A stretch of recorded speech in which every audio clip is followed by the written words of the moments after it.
para acercarse al conocimiento de los tiempos medievales, se debe abandonar la idea de que es una época simple y homogénea en su interior. El medioevo es un periodo que lo llamamos genéricamente Edad Media, que dentro de él hay características diferentes, que no es igual la Edad Media islámica que la Edad Media bizantina, que la Edad Media occidental, y que en realidad lo que históricamente se llama Edad Media o se caracteriza como Edad Media es el Occidente, es Europa, porque es lo que ha prevalecido historiográficamente, sobre todo para nosotros. Sí. Y podríamos decir Chichén Itzá o Sacsayhuamán o la muralla china o Angkor Wat en Oriente, ¿son medievales? No. Es una periodización europea. Para la historia europea y la historia de Europa. Y Europa occidental. Aquí dejamos la Europa oriental. Claro. Pero lo que ha prevalecido universitariamente y digamos, intelectualmente, al menos para nosotros los americanos, es esa Europa occidental. Por lo tanto, tenemos que fijar. Lo que vamos a tomar genéricamente entonces para charlar es este periodo que iría... Unos 1000 años, digamos. Unos 1000 años. Sí. Unos 1000 años, un poco más, un poco menos. Será hasta el descubrimiento de América, será hasta la caída de Constantinopla. Eso cada uno lo elegirá y con la arbitrariedad propia, porque en el 476, cuando Roma cae, no salió en los titulares de los diarios. No. Cayó Roma otra vez. Otra vez, porque ya en 410 también había caído. Mientras tanto, dicen que cuando cayó Bizancio, en Europa hubo una verdadera conmoción. Sí.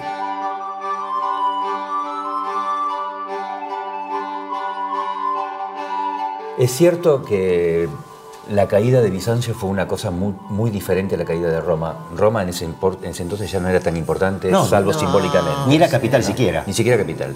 Pero el occidente, cuando cae Bizancio, ya el occidente tenía sus reinos establecidos, ya estaba, sacó el Imperio Romano Germánico, ya había vínculos diplomáticos, casamientos entre este y la otra. Sí, y Bizancio era el límite, ¿no? Bizancio era el que ponía la valla a esta invasión, primero, vamos a decir, islámica y después turca, concretamente. Y Bizancio venía pidiendo ayudas y los europeos del occidente se lavaron las manos poncio-piláticamente. Y claro, cuando intervinieron. Y cuando intervinieron tarde y mal, o insuficientemente, que sí, hay que decir que los venecianos ayudaron, por ejemplo, a defender Bizancio, pero cuando cayó, ahí claro, se dieron cuenta de que, ¿y ahora qué hacemos? Porque los turcos van a avanzar y de hecho lo hicieron, llegaron a las puertas de Viena.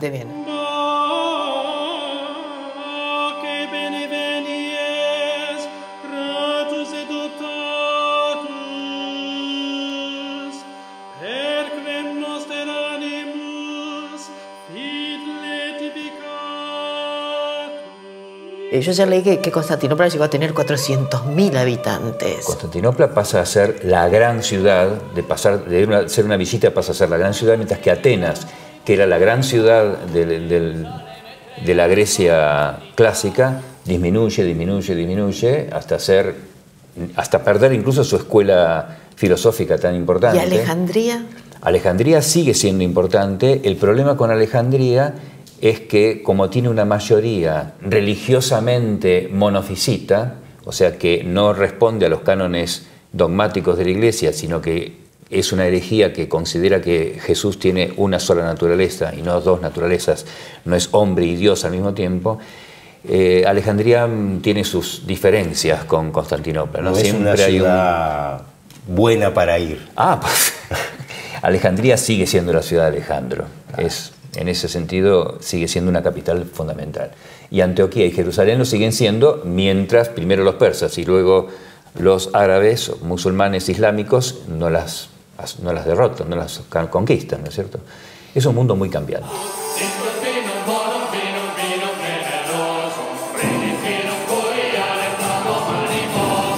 Y el Islam surge, sí, bastante posteriormente a lo que estamos viendo, dentro de un marco geográfico que es la península arábiga. Una península arábiga preislámica que estaba llena de tribus bastante peleadas entre sí y con una serie de cultos que tenían que ver con el politeísmo, con cultos mitraicos, había judíos, había cristianos, Y había un sitio muy especial ligado a una tradición ya desde el Antiguo Testamento, que era la Kaaba, un sitio dentro de la ciudad de la Meca donde había 360 ídolos. Sí, una multitud de ídolos. Uno por día prácticamente.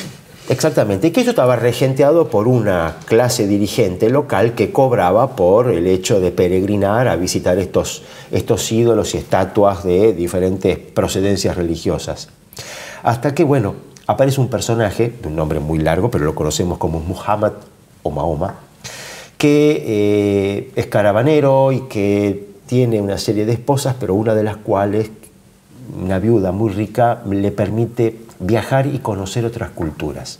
Obviamente se enriquece con la cultura judeo-cristiana hasta que en determinado momento, según la tradición, recibe visiones del arcángel Gabriel y le dice qué es lo que debe hacer para poder perfeccionar esa fe que había originado en el Antiguo Testamento.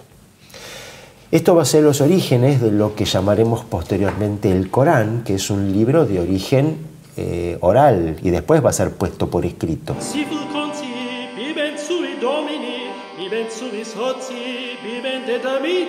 Él recibe una serie de enseñanzas y de obligaciones. Empieza su prédica y obviamente va a tener muy serios problemas Mahoma en sus orígenes. ¿Por qué? Porque la prédica la dirige contra estas clases dirigentes que regentean en la Meca, a la cual dice, acá hay un solo lugar que es de importancia, que es la Kaaba, que es un sitio, un pequeño templete que la tradición indica que ha sido construida por Abraham y su hijo Ismael. Abraham e Ismael eran personajes del Antiguo Testamento que establecen una relación muy importante con Dios. El Dios de los judíos, se diría después, ¿no es cierto? Esta lucha que va a tener con la gente de la Meca lo obliga a tener que abandonar la ciudad y se refugia en Medina, desde donde va a iniciar la prédica y la reconquista de la ciudad, lo cual va a ser lograda. Entre el 622 y el 632, que es la muerte de Mahoma, se lleva a cabo esta formidable conquista en la península arábiga por el norte de África y que después, con posterioridad, en el 711 llega a España.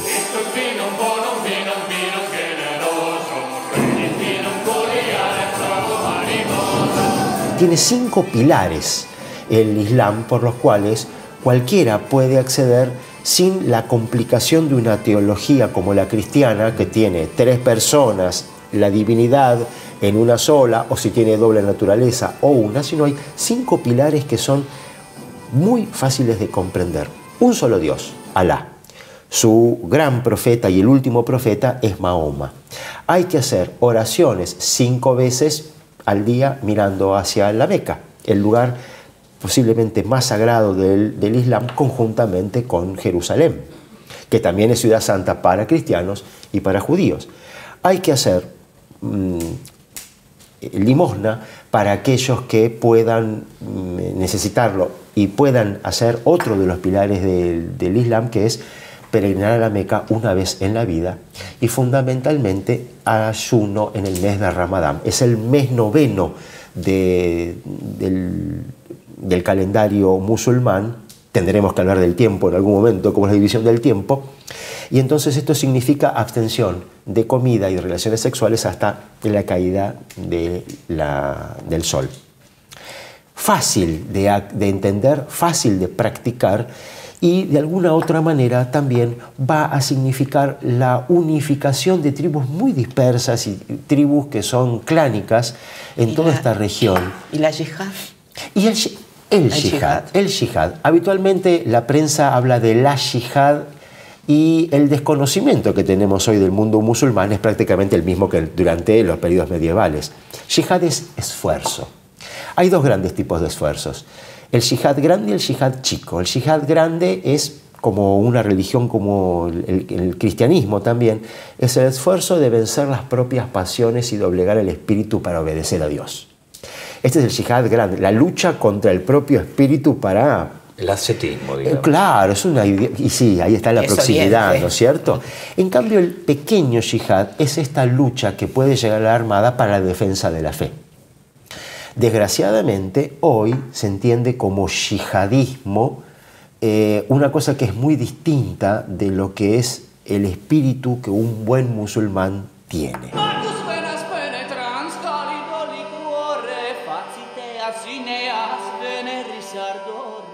Hablaba de esa yihad que les posibilita de alguna manera la expansión tan rápida. Claro, porque hay que llevar el mensaje de Mahoma a todo el mundo. Y en el caso que haya resistencias, ahí es donde puede utilizarse la fuerza. Esta es la piedra de toque respecto de qué es lo que se hace con la violencia o a quién no se respeta, pero al cristiano y al judío se los va a respetar porque vos lo habías dicho antes, son religiones de libro, tienen libro escrito y obviamente tanto la Torá como el Nuevo Testamento son libros fundantes para la construcción de lo que va a ser después el Corán y la construcción de la comunidad de fieles. Los que otros hablan de cristiandad, los musulmanes hablan de umma. Pertenecer a la umma es pertenecer a la comunidad de fieles al Islam, de sumisos al Islam.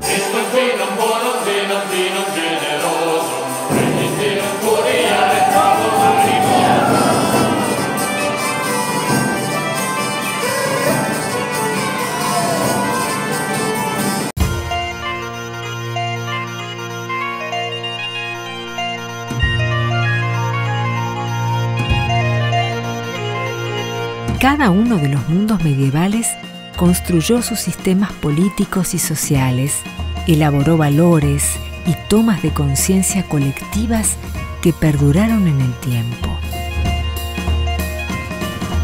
¿Qué pasaba entonces en el occidente europeo?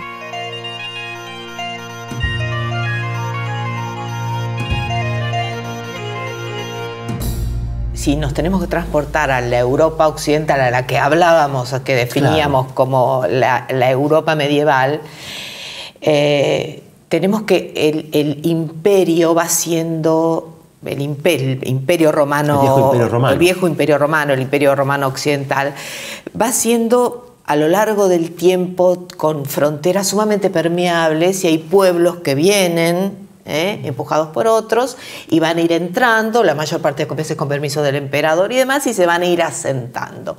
Esto va a hacer que en un momento, por presiones de pueblos que Bizancio había logrado de alguna manera mantener, digamos, sus fronteras estables, pero que Occidente no puede, van a irse instalando dentro de las fronteras y van a ir, una vez desaparecida la estructura romana, van a ir formando distintos reinos. O sea, estos grupos se van a ir asentando, van a ir, a veces no conforman reinos, por ejemplo, suevos y alanos que se van a instalar en España, los vándalos que van a pasar al norte de África, desde España, y van a quedar estructurados como grandes reinos que serían, por decir de alguna manera, los visigodos, parte de España y el sur de Francia, los ostrogodos en Italia y los francos en lo que actualmente sería parte de la actual Francia.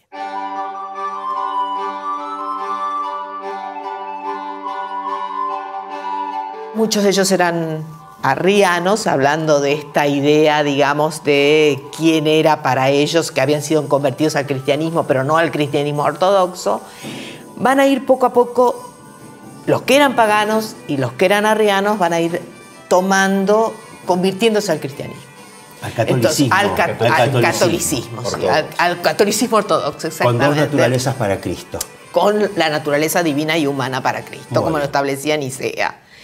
Y cuyo jefe en Occidente va a ser el Papa. Y acá me parece que es enormemente importante la tradición de los obispos. O sea, los obispos son los que se mantienen, porque al contrario de lo que tal vez pasa en Oriente, en Occidente ya desde épocas anteriores había habido una enorme migración de las ciudades al campo, la población estaba ruralizada, las ciudades se empequeñecieron, ciudades que tenían un terreno, digamos, que controlaban de, qué sé yo, 70 hectáreas van a pasar a tener 15 hectáreas y cuyo único jefe va a ser el obispo, que de alguna manera va a ser el jefe de la ciudad.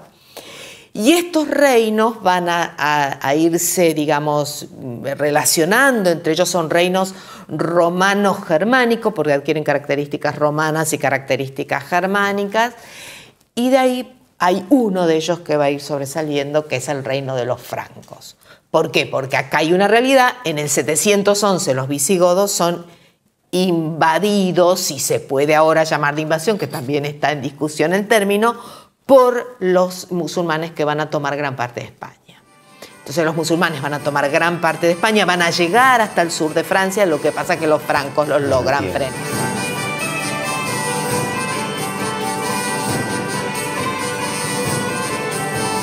Van a establecerse en esa zona, dependiendo de la central de Bagdad y después de manera independiente. Y estos reinos van a ir conformándose con cierta nostalgia de la unidad del antiguo imperio, respondiendo a los obispos, respondiendo al papa, respondiendo a jefes locales, y que van a empezar a tener contacto entre ellos, y en un momento el reino franco va a ser el que de alguna manera, al frenar a los musulmanes y al ayudar al Papa, se va a transformar en el reino padre, sobre el que de alguna manera se va a intentar la primera unificación.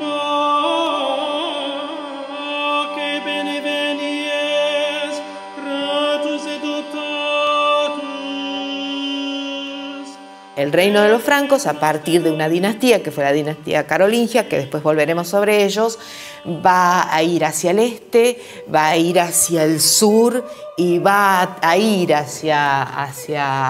también hacia el oeste, y va a conformar el primer reino, que sería el primer imperio cristiano.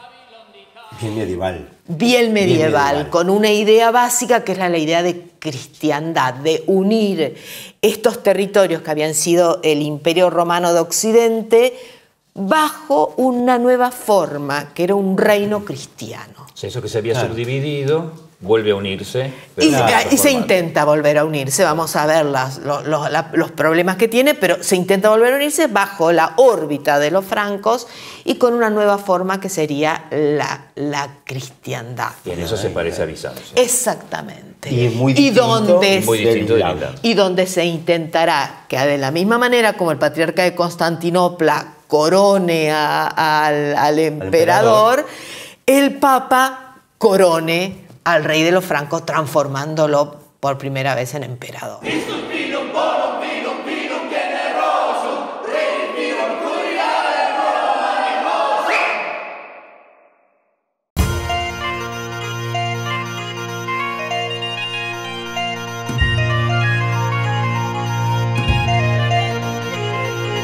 Hemos hablado de tres mundos bien definidos: el bizantino, el islámico y el occidental.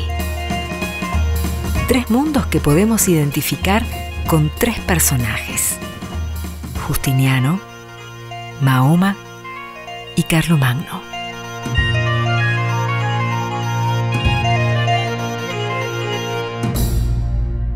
Esos personajes cronológicamente ubicados serían Justiniano, Mahoma y Carlomagno, un poco como para ver en la persona concreta cómo se manifiestan estos mundos. Perfecto. Justiniano es siglo VI, o sea, tenemos que ubicarnos en los años 500. Él es de una familia tracia y muy humilde. Esto es muy interesante porque no era de una familia aristocrática, sobrino del que entonces era emperador, Justino, y la gran personalidad de Justiniano es que él es el que organiza el imperio. No solo lo expande geográficamente y llega a ser el momento, como dijimos antes, de mayor amplitud geográfica, sino que es el que lo organiza administrativamente, lo organiza incluso ediliciamente. a él se deben los grandes edificios. Quizás todo el mundo conoce la Basílica de Santa Sofía, Santa Sabiduría, como deberíamos decir, porque no es una santa llamada Sofía, sino la Santa Sabiduría, hoy un museo musulmán, pero era la catedral. Y además, entre sus múltiples obras, está quizás la más importante, la del Código Civil, la de un manual para enseñanza del derecho y una recopilación de decisiones que se llama Digesto, y que, como mencionamos antes, es la construcción de todo el derecho, recogiendo el romano, la construcción del derecho posterior, y que en realidad en muchas cosas todavía sigue vigente. Una característica importante de Justiniano es que tenía una esposa que la acompañó muchísimo, era una persona importante. Él no fue popular porque para hacer todo esto tuvo que poner muchos impuestos, y saben que las construcciones de la infraestructura son costosas y a veces el pueblo no las quiere porque tiene que pagar mucho, pero esta señora lo acompañó mucho, incluso en cosas no muy lindas, como fue someter una rebelión complicada, que él hubiese querido no hacerlo, y fue ella la que tomó las riendas para reimponer el orden.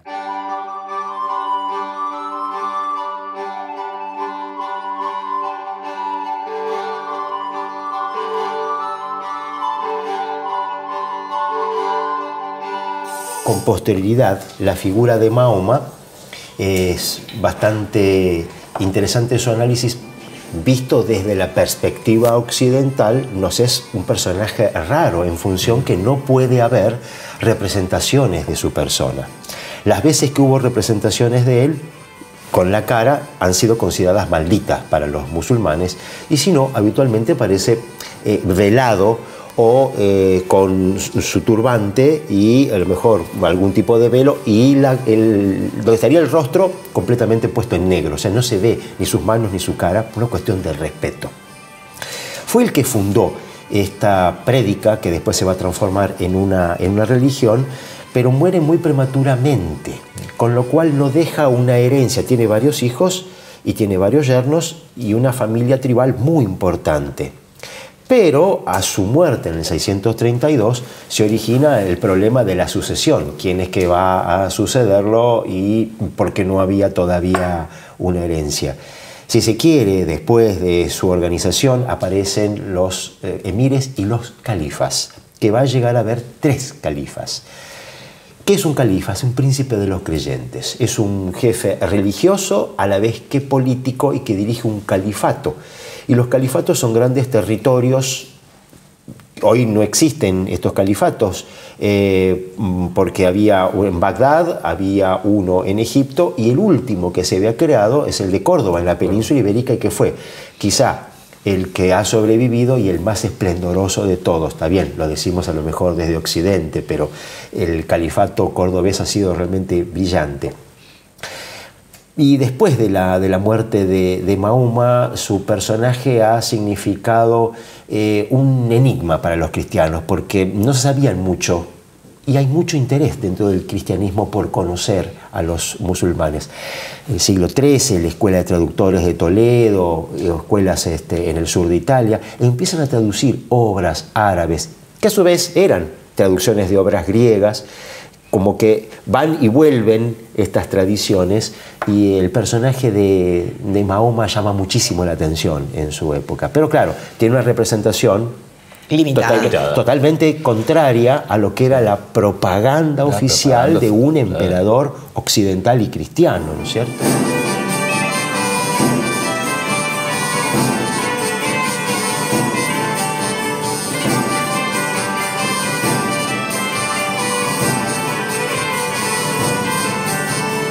Bueno, y por último, Carlomagno, que es el primer, sería el segundo de los emperadores francos. En realidad, Carlomagno venía de una familia que estaban al servicio, o sea, los reyes francos eran de una dinastía que se llamaba Merovingias. Llegado un momento, quienes intentaron tomar el poder, ayudados por la nobleza y ayudados por la iglesia, eran unos funcionarios que se llamaban mayordomos de palacio. Uno de ellos era Pipino, fue quien de alguna manera logró el apoyo del Papa para ser coronado, y finalmente por la ayuda del Papa, su hijo, él tuvo 2 hijos, bueno, uno de ellos sobrevivió, que era Carlomagno. O sea, la tradición germánica hacía que el poder se dividiera entre los hijos.